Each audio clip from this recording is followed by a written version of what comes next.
Hello, my name is Kim Christensen. In this video, I will show you how the application works. First, we will log into the database by pressing the button New Connection. Enter the ODBC data source name, the username, and the password.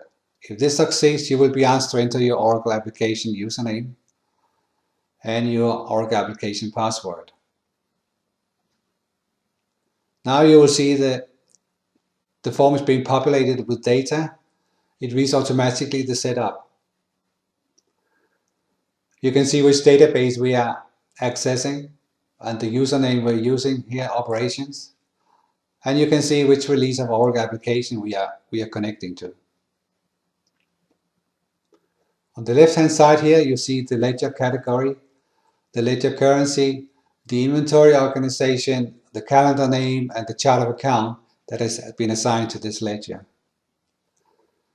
Below, we have information about all the flex fields,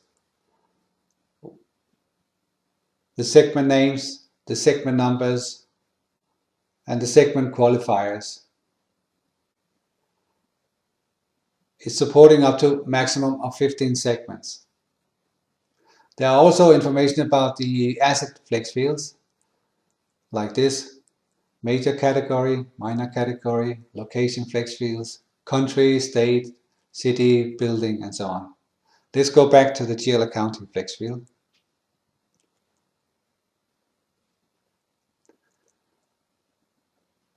You see we have some blue highlighted formatting here. That means that you can double click. If I double click account, I will see all my flex values for the segment account.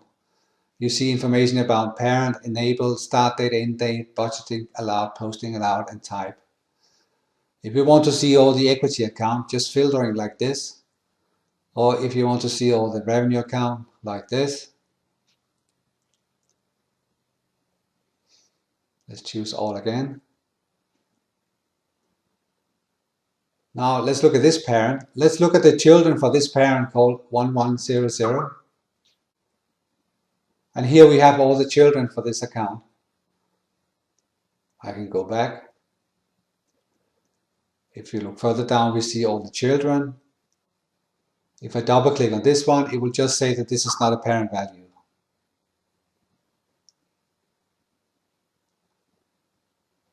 Let's go back. On the right hand side of this screen, we have all the parameters. First one, responsibility. Everything here is driven by the responsibility. So here's my list of responsibilities. I can scroll down the list by using the wheel on the mouse, like I'm doing now. Let's take the primary ledger. Okay. We have here the balancing segments we can choose from. Let's take operations. We have information of all the cost centers. We have information on the periods. We have information about languages. If you have multiple languages installed, it means that you can actually get all the flex value descriptions in different languages, depending on what you choose here. We have all our normal accounts.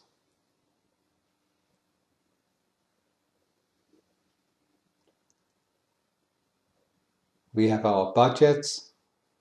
And the budgets, they are related to the period you actually have chosen here. So if I change my period to 2009, for example, you see here the budget name changes to a budget that is within 2009. Let's go back to 2010 and you will see that the budget will change back. Here we have a list of all the asset books that we can choose from. Let's go back to our primary ledger and let's try and run a report.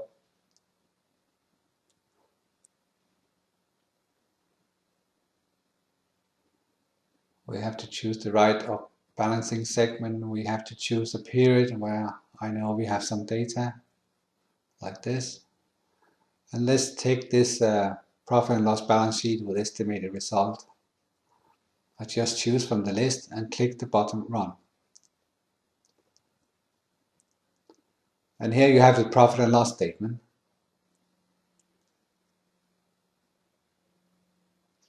For the total company.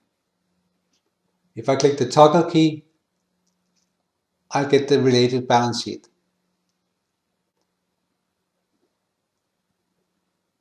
Total assets, total liabilities, total equity, and total liability and equity. Toggle again, we're back to the profit and loss. You can also include the different dimension or segments in your report.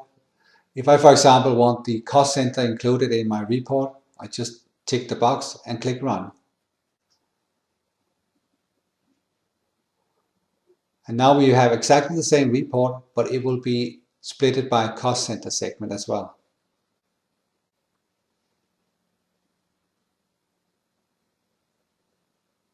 You see, in this column here, we have the user selected segments and where we can see all the cost center numbers and cost center descriptions. So now we have a profit and loss statement that is far more detailed than before because everything is now split by cost center. And of course, the same goes for the balance sheet. If we click the toggle button, you see the same for the balance sheet.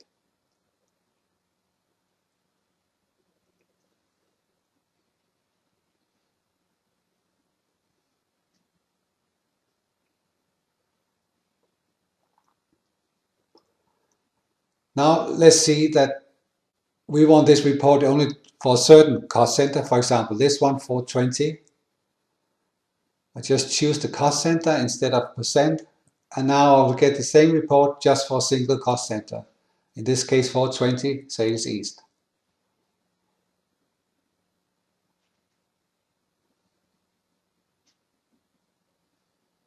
Profit and loss and balance sheet.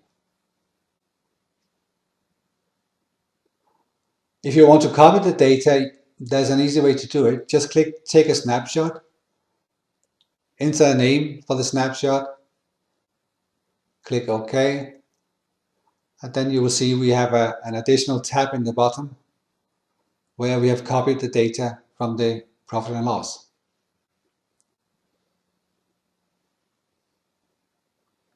The data can be saved for future use. We can also insert completely blank sheets.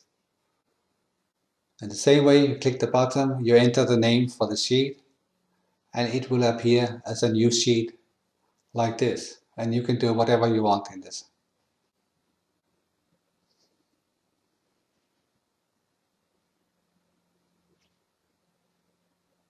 If you don't need the sheets anymore, you can delete them, highlight the sheet, press the delete button like this.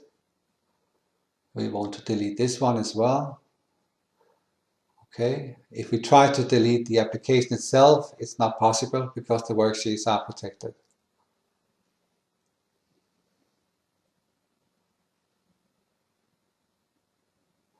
It's also possible to change username. Click Change User, enter the name and password. And now you see the data loaded here are completely different flex view structure. Here we have 12 segments. We have a completely different set of responsibilities.